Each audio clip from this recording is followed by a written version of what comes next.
وزیر خارجہ شاہ محمود قریشی اس وقت ملتان میں میڈیا سے بات کر رہے ہیں۔ اس علیحدہ اے ڈی پی کے ساتھ فرض کریں ایک پروجیکٹ آتا ہے، آئیں گے پروجیکٹ، اس میں رکاوٹ آ جائے گی، ٹھیکیدار بھاگ گیا، ریٹس تبدیل ہو گئے، سٹے آرڈر آ گیا، جو پیسہ رکھا ہوا بجٹ میں استعمال نہیں ہوا، اس میں اب فیصلہ ہو گیا ہے کہ وہ جو پیسہ ری اپروپریٹ ہوگا اور کسی متبادل منصوبے پہ لگے گا وہ جنوبی پنجاب کے منصوبے بھی لگے گا، آؤٹ آف جنوبی پنجاب نہیں جائے گا۔ یہ ہے تبدیلی، یعنی کہ جو ڈیولپمنٹ فنڈ ہے وہ ایکچولی یوٹیلائز یہاں ہوگا، وہ یوٹیلائز یہاں ہوگا، اور اس کی یوٹیلائزیشن سے یہ جو بیکورڈنس کا گیپ ہے وہ آہستہ آہستہ برج ہونا شروع ہو جائے گا، اور انشاءاللہ میری کیلکولیشن ہے کہ ایک دہائی میں یہ سلسلہ چلتا رہے تو ایک دہائی میں جنوبی پنجاب کی شکل ہی بدل جائے گی، آپ کے شہر پہچانے نہیں جائیں گے انشاءاللہ۔ ایک ٹائم لگے گا، میں غلط بات نہیں کروں گا، کم از کم ایک دہائی لگے گی، اللہ کرے کون زندہ ہوتا ہے کب کون نہیں ہوتا، لیکن انشاءاللہ ملتان نہیں جنوبی پنجاب کے شہروں کی شکل میں آپ کو نمایاں نظر آئے گا۔ یہ ہے تبدیلی۔ اب یہ ہے میری جان سوچ کے بیج، یہ ہے تبدیلی کا کیٹلسٹ، تبدیلی کا کیٹلسٹ۔ اب کیٹلسٹ کا لفظ بھی انگریزی کا ہے، اس کو بھی ڈکشنری میں دیکھ لیجئے اس کا مطلب کیا ہے، کہ اس کا امپیکٹ کیا ہوگا، اور انشاءاللہ ہمارے اس علاقے پہ کتنی بہتری آ سکتی ہے۔ دعا کریں کہ اللہ تعالیٰ اس میں برکت عطا فرما دے۔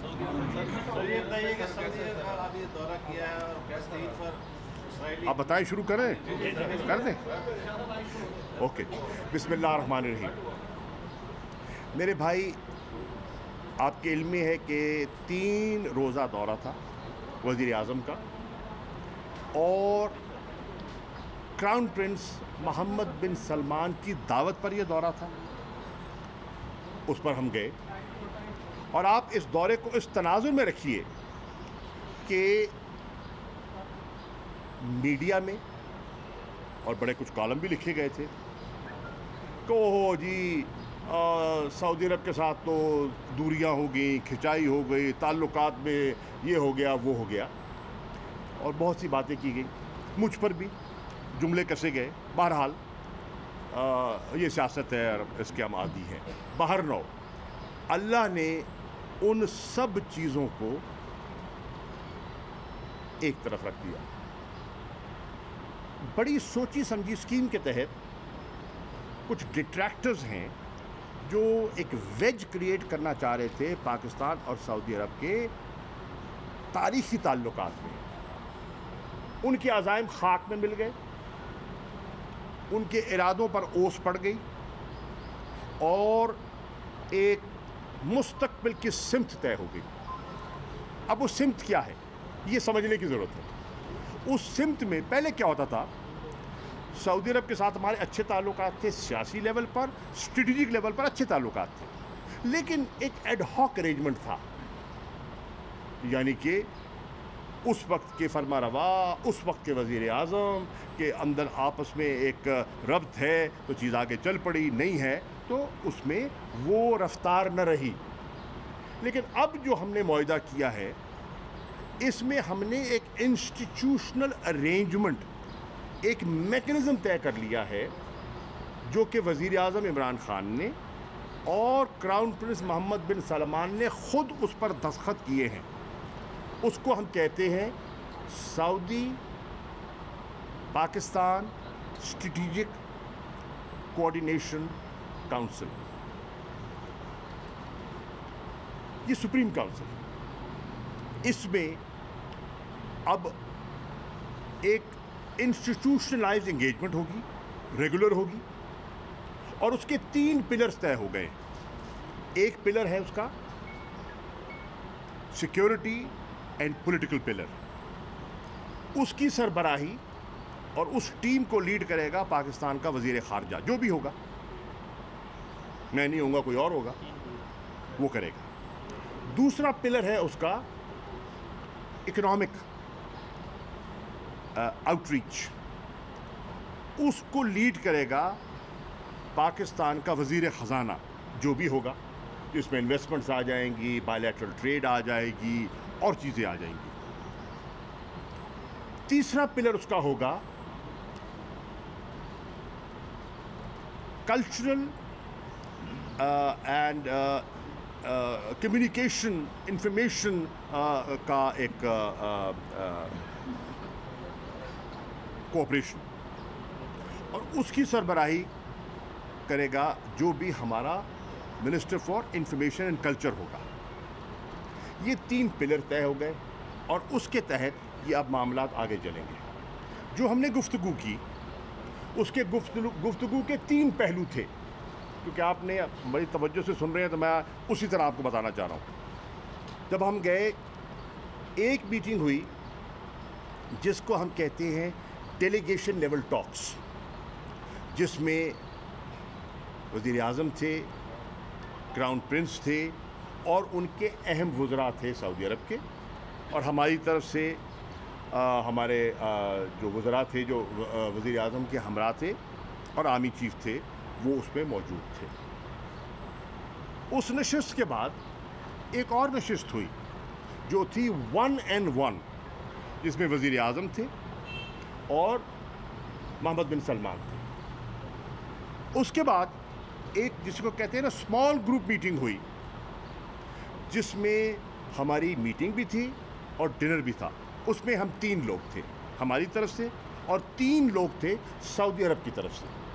سعودی عرب کی طرف سے کراؤن پرنس محمد بن سلمان تھے, ان کے وزیر دفاع تھے اور ان کے وزیر انٹیریئر داخلہ وہ تھے. ہماری طرف سے وزیر اعظم عمران خان تھے, آرمی چیف جنرل باجوہ تھے اور میں تھا. اور وہ ہماری اسمال گروپ میٹنگ ہوئی اور اس میں ہم نے کھل کر باتیں کی.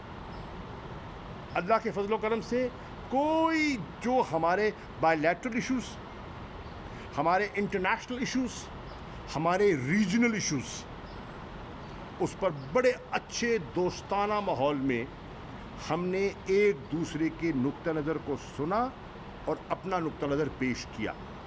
ان کی جو ڈیولپمنٹس تھیں انہوں نے ہم سے شیئر کی, ہماری جو ڈیولپمنٹس جو ہماری سوچ تھی ہم نے ان کی خدمت میں پیش کی. اب اس میٹنگ کے بعد طے ہوا کہ میں اور وزیر خارجہ ایک اور نشست کریں, اور پھر رات کے 12:15 بجے میری ان کے وزیر خارجہ پرنس فیصل بن فرحان السعود سے نشست ہوئی, جو تقریباً رات کے 1:30 بجے تک چلی. اور اس نشست کے بعد ہم نے اپنے جو ہم نے تبادلہ خیال کیا ان کو بڑے سالوں کے بعد ایک جوائنٹ کمیونیکے کی شکل دینے کے لیے گفتگو کا آغاز ہوا, اور اس پر ہمارا اتفاق ہوا, اور تقریباً سحری کے وقت کے قریب وہ ہمارا آپس میں معاہدہ طے ہو گیا. وہ چلی سحری تک, اور اس میں ایک اور چیز جو طے ہوئی وہ بھی آپ کو عرض کر دوں. اس میں بھی 3 چیزیں میں آپ سے شیئر کر دوں. نمبر 1 کہ عید کے بعد انشاءاللہ سینئر آفیشلز کا, سعودی سینئر آفیشلز کا ایک ڈیلیگیشن پاکستان آئے گا, اور وہ ڈیلیگیشن ہمارے سینئر لیول کے آفیشلز سے دفتر خارجہ میں ملاقات کرے گا اور جو گفتگو ہوئی اس کو آگے بڑھائے گا. نمبر 1 اس گفتگو کو بنیاد بناتے ہوئے ان کے وزیر خارجہ پاکستان تشریف لائیں گے. 2 گھنٹوں کے لیے نہیں, میں نے ان سے کہا ہے کم از کم 2 دن کے لیے آئیں تاکہ تسلی سے ہم چیزوں کو آگے بڑھائیں. اور انشاءاللہ انہوں نے اس پہ اپنی آمادگی کا اظہار کیا ہے اور وہ تشریف لائیں گے. اور اس آمد پر ہم نے حد و خال طے کرنے ہوں گے. وہ جو ہمارا انسٹیٹیوشنل ارینجمنٹ طے ہوا جس کا میں نے پہلے ذکر کیا ہے, اس کی بنیاد پر کراؤن پرنس محمد بن سلمان دوبارہ پاکستان آئیں گے. ایک دوسرا بنیادی چیز طے ہوئی کہ ہم نے اپنی اس ریلیشنشپ کو ایک نئی سمت دینی ہے ٹورڈز اکنامک کوآپریشن. کشمیر کے مسئلے پہ اور مسئلوں پہ سعودی عرب وغیرہ ہمارا ساتھ دیتے رہے, تاریخی طور پہ دیتے رہے, لیکن ہم نے اکنامک ہمارا فٹ پرنٹ ابھی بھی محدود ہے اور ہم نے اس کو ایک نئی ڈائریکشن دینی ہے اور اس کا ہم نے اصولی موقف ایک طے کر لیا. اس پر جو خوشخبری ہے عوام کے لیے وہ یہ ہے کہ کراؤن پرنس محمد بن سلمان نے سعودی عرب کی ترقی کے لیے ایک پلان بنایا ہے جس کو وہ کہتے ہیں ویژن 2030. 2030 یعنی کہ آج 2021 ہے نا, 2030. اس ویژن کے تحت انہوں نے جو انویسٹمنٹس کرنی ہے ان انویسٹمنٹس میں ان کو بے پناہ نئی مین فورس درکار ہوگی, لیبر فورس درکار ہوگی ان ملینز. اس پہ انہوں نے طے کیا ہے کہ وہ جو ہمیں فورس درکار ہوگی اس کے لیے ایک مخصوص کوٹا پاکستانیوں کے لیے ایک وقف کیا جائے گا, اور انشاءاللہ اس کے ذریعے میرا دل کہہ رہا ہے کہ انشاءاللہ لاکھوں پاکستانیوں کے لیے روزگار کے نئے مواقع پیدا ہوں گے سعودی عرب میں. اور میں بھائی اس لیے کہہ رہا ہوں کہ ملک میں بے روزگاری ہے اور سرکاری ملازمتوں میں کتنے لوگوں کو آپ جگہ دے دیں گے, 100 کو, 1000 کو, 50 کو, کتنوں کو؟ یہ تو لاکھوں کی ضرورت ہے بھائی. یہ اس کے لیے ہمیں کوئی ایک بڑے پلان کی ضرورت ہے اور اس پلان کی طرف یہ بہت بڑا ایک قدم ہے. ہاؤسنگ سیکٹر میں, کنسٹرکشن سیکٹر میں جو پیش رفت آپ پلان کر رہے ہیں اس کا ایک اور جز ہے, لیکن یہ میں آپ کو فارن پالیسی ریلیٹڈ کر رہا ہوں. اسی طرح کویت کے ساتھ ہمارا بہت عرصے سے مسئلہ پھنسا ہوا تھا ویزوں کا. اللہ کے فضل و کرم سے وہ بھی طے ہو گیا. کویت کے وزیر خارجہ سے میری نشست ہوئی, طے ہو گیا, اور اب انہوں نے کہا ہے کہ سب کچھ طے ہو گیا ہے, آپ کے وزیر داخلہ آئیں, کویت آئیں اور آ کے معاہدے پہ سائن کر دیں اور وہ ویزوں کا ایشو بھی ریزالو ہو جائے گا. اور کویت کے میں جو پاکستانی تھے, جو فیملیز تھیں جو عرصہ دراز سے مشکلات میں تھے, ان کا مسئلہ حل ہو گیا. اسی طرح ایران میں آپ حیران ہوں گے کہ 12 سال سے پاکستانی کنو کی ایکسپورٹ پر پابندی لگی ہوئی تھی. 12 سال سے, اس میں 5 سال نون کے بھی آ گئے, 5 سال پی پی کے بھی آ گئے. 12 سال سے اللہ کے فضل و کرم سے اس پابندی کو ہٹانے میں مجھے کامیابی ہوئی ہے, اور اب ایران میں پاکستان کا کنو جا سکے گا. انہوں نے قطعاً ہٹا دی. اب اس کا امپیکٹ آپ دیکھ لیں سرگودا پر, فیصل آباد پر, ٹوبے پر, اپنا آپ کا بھلا بھلوال پر, ان شاہ پور, ان سب علاقوں میں جہاں جہاں کنو, جی اس کا امپیکٹ کیا ہوگا اس کا اندازہ آپ لگا سکتے ہیں. تو میں عرض کر رہا تھا کہ یہ ہماری پیش رفت ہوئی ہے سعودی عربیہ میں. 5 ہمارے معاہدے ہوئے ہیں, ان پہ ہم نے دستخط کیے ہیں. ایک وزیر اعظم نے, 2 وزیر داخلہ نے اور 2 میں نے. ان کو 5 میں سے ایک جو قابل ذکر ہے اس پر ذکر کرتا ہوں جس پہ میں نے دستخط کیے, وہ ہے کہ سعودی عرب نے $500 ملین مزید پاکستان کو دینے کا فیصلہ کیا ہے. کن مدوں میں؟ ہائیڈرو پاور پروجیکٹس, تاکہ جو ہمارا بجلی کا امبیلنس ہو گیا تھا پچھلے ان 2 دوروں میں, اور ہم نے انحصار شروع کر دیا تھا تھرمل پر جو مہنگی بجلی ہے جس کا بوجھ لوگوں پہ پڑا ہے اور پڑ رہا ہے, اس سے نجات حاصل کرنے کے لیے ہم پن بجلی اور رینیوبل بجلی کی طرف جائیں, یعنی کہ سولر, ونڈ اینڈ ہائیڈرو, تاکہ ہمارا جو امبیلنس جو ہو گیا ہے وہ درست ہو اور بجلی پاکستان میں بتدریج سستی ہو. اور اس کا امپیکٹ جو ہماری معیشت پہ ہوگا اس کا اندازہ آپ پڑھے لکھے لوگ لگا سکتے ہیں. انفراسٹرکچر ڈیولپمنٹ ہوگی, آپ کے جو واٹر ریسورسز پروجیکٹس ہیں ان میں انویسٹمنٹ ہوگی. تو یہ ایک اور چیز طے ہوئی ہے. یہ تو ہو گیا جس کو کہتے ہیں نا ایک official segment of the visit. اس کا ایک دوسرا سیگمنٹ تھا جو کہ میں سمجھتا ہوں ریلیجس تھا.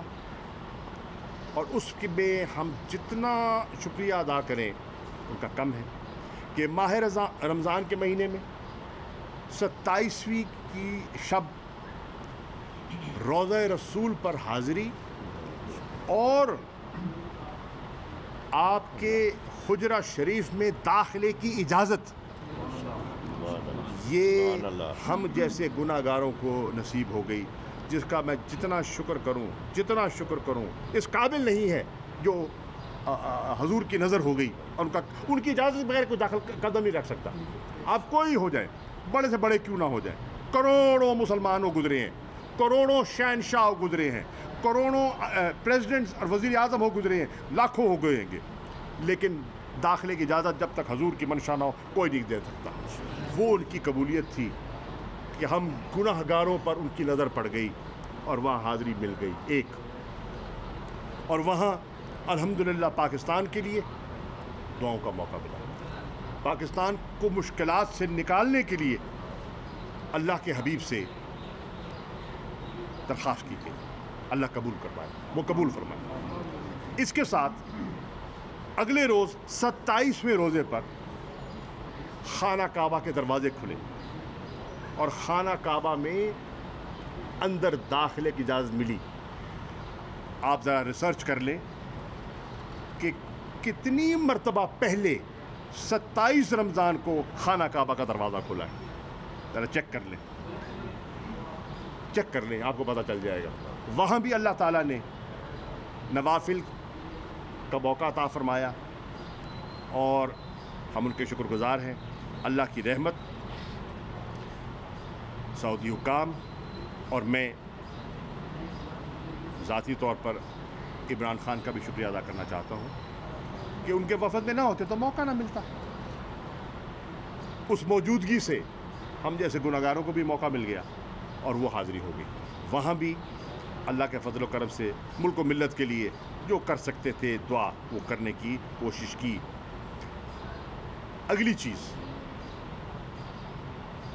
اسی روز عمرے کے بعد ہماری ایک اہم میٹنگ ہوئی ہے اور یہ آپ کے نظر میں کرنا چاہتا ہوں سیکرٹری جنرل OIC سے۔ سیکرٹری جنرل OIC سے دو باتیں کی عمران خان نے۔ نمبر ایک، مسجد الاقصی کا قبلہ اول کا 27 کی رات کا واقعہ ہو چکا تھا، میڈیا میں رپورٹ ہو چکا تھا، ہمیں اس پر بے پناہ تشویش، درد، کرب تھا ہے۔ تو عمران خان صاحب نے امت مسلمہ کی جذبات کی عکاسی کرتے ہوئے مطالبہ کیا کہ ہمیں اس پلیٹ فارم پر امہ کو یکجا کرنے کی ضرورت ہے۔ اکیلے ہم آواز اٹھائیں گے، اٹھا سکتے ہیں، اس پہ کوئی بندش نہیں ہے، لیکن اس آواز کو وہ وزن نہیں ملے گا جب تک ہم یہ 57 کے 57 ممالک مل کے آواز اٹھائیں گے تو آپ کی آواز کو نوٹس کیا جائے گا۔ اکیلا پاکستان، اکیلا سعودی عرب، اکیلا ترکی، اکیلا ایران، اکیلا ملیشیا، اکیلا انڈونیشیا کچھ نہیں کر سکتا۔ جب مل کے کریں گے تو وزن آئے گا۔ چنانچہ اس پر غور کیا جائے۔ اور دوسری چیز جو ہم نے وہاں اٹھائی وہ تھی ناموس رسالت اور حضور کی شان میں جو گستاخانہ خاکے اور گستاخی کی جو ایک مغرب کی ایک مغرب ساری نہیں، مغرب کا ایک محدود ایکسٹریمسٹ طبقہ ہر جگہ ہوتا ہے، وہ ایکسٹریمسٹ طبقہ جو ہمارے جذبات کو مجروح کرتا ہے اپنی حرکتوں سے، اس پر اسلامو فوبیا کے خلاف کمبیٹ کرنے کے لیے ایک مشترکہ محاذ، اس کے لیے وزیر اعظم کو موقع ملا ان سے بات کرنے کا۔ دوسری نشست ہماری ہوئی سیکرٹری جنرل مسلم انٹرنیشنل مسلم لیگ کا، جو ان کی آرگنائزیشن ہے، NGO ہے، اور ان سے ہم نے کہا کہ یورپ میں اس وقت 65 ملین مسلمان بستے ہیں، 65 ملین مسلمان یورپ میں رہتے ہیں، فرانس میں، برطانیہ میں، آپ کا بھلا ہو اٹلی میں، مختلف ممالک میں۔ ان کو بھی متحرک کیا جائے. وہ ریسرچ کرتی ہے, یہ جو آرگنائزیشن ہے ریسرچ کرتی ہے, انالیسس کرتی ہے,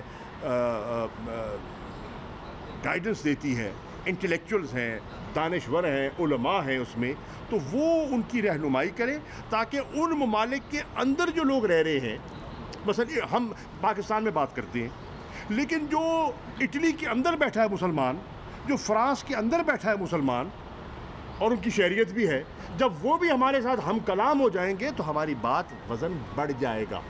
ہم یہاں جلوس نکالتے رہیں, ایک دوسرے کو مارتے پیٹتے رہیں, اس سے حاصل کچھ نہیں ہوگا. اپنی املاک جلاتے رہیں, ایک دوسرے پہ ہم کافر کے فتوے لگاتے رہیں, اس سے حاصل کچھ نہیں ہوگا جو مقصد ہم حاصل کرنا چاہتے ہیں. تو ہمیں ایک بڑی دانش مندی سے ایک حکمت عملی مرتب کرنی ہوگی, اور اس میں یورپین مسلمز کو اور امہ کو ایک جوائنٹ ایفرٹ کرنا ہوگا. اس پہ تبادلہ خیال ہوا اور اس کے لیے ہم نے ایک لاہ عمل مرتب کیا ہے. میں آپ کو یہ بھی عرض کرتا چلوں, میرے ذمہ داری لگائی گئی وزیر اعظم نے, اور میں اب آپ کے سامنے شیئر کرنا چاہتا ہوں. میں ایران گیا اور ایران کے وزیر خارجہ سے اس موضوع پر میری مفصل گفتگو ہوئی, اور ان میں ایران کے صدر سے بھی, اور انہوں نے ہمارے موقف کی تائید کی. میں ترکی گیا اور ترکی کے وزیر خارجہ سے اور ان کے صدر اردوغان کی سوچ اور ہماری سوچ میں عین مطابقت پائی گئی. میں نے واپسی پہ آ کر انڈونیشیا, جو اس وقت سب سے آبادی کے لحاظ سے دنیا کا سب سے بڑا مسلم آبادی کا ملک ہے, ان کی وزیر خارجہ خاتون ہیں, ان سے میری بات ہوئی, اس بہن میری سے, اور انہوں نے کہا کہ بالکل ہم آپ کی اس سوچ سے متفق ہیں. اور پھر میری سعودی عرب میں سعودی وزیر خارجہ سے بات ہوئی کہ اس کو اب آگے لے کے کیسے چلنا ہے. ہم اس کا ایک پلان اور ایک حکمت عملی مرتب کر رہے ہیں.